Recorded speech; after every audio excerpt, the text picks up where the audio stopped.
ఎప్పటిలాగే ఈసారి కూడా ఇంటర్ ఫలితాలలో బాలికలే సత్తా చాటారు. ఉత్తీర్ణత శాతంలో తామే ముందుంటాము అని మరోసారి నిరూపించారు. తెలంగాణ ఇంటర్ ఫలితాలలో గత ఏడాదితో పోలిస్తే ఉత్తీర్ణత శాతం పెరిగింది. ఫలితాలతో పాటు అడ్వాన్స్డ్ సప్లిమెంటరీ పరీక్ష తేదీలను ప్రకటించారు అధికారులు. తెలంగాణ ఇంటర్ ఫలితాలు విడుదలయ్యాయి. ప్రభుత్వ సలహాదారు కె కేశవరావు, విద్యాశాఖ కార్యదర్శి యోగిత రాణా ఈ ఫలితాలను విడుదల చేశారు. ఇంటర్ ఫస్ట్ ఇయర్ లో 66.2%, సెకండ్ ఇయర్ లో 70.58% ఉత్తీర్ణత నమోదైంది.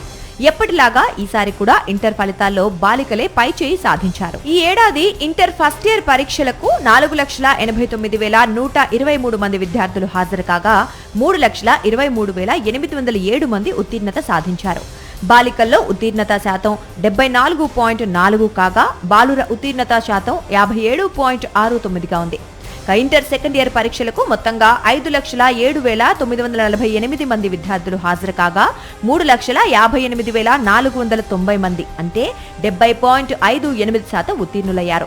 బాలికల ఉత్తీర్ణత శాతం 78.65గా ఉండగా బాలుర ఉత్తీర్ణత 62.50%గా నమోదైంది.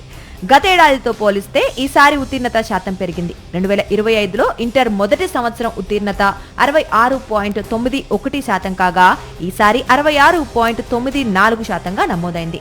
2025లో ద్వితీయ సంవత్సరం ఫలితాల్లో ఉత్తీర్ణత శాతం 72.43 కాగా ఈ ఏడాది 75.61%గా నమోదైంది. ఫలితాలతో పాటే సప్లిమెంటరీ పరీక్షల షెడ్యూల్ ని కూడా ఇంటర్ బోర్డు ప్రకటించింది.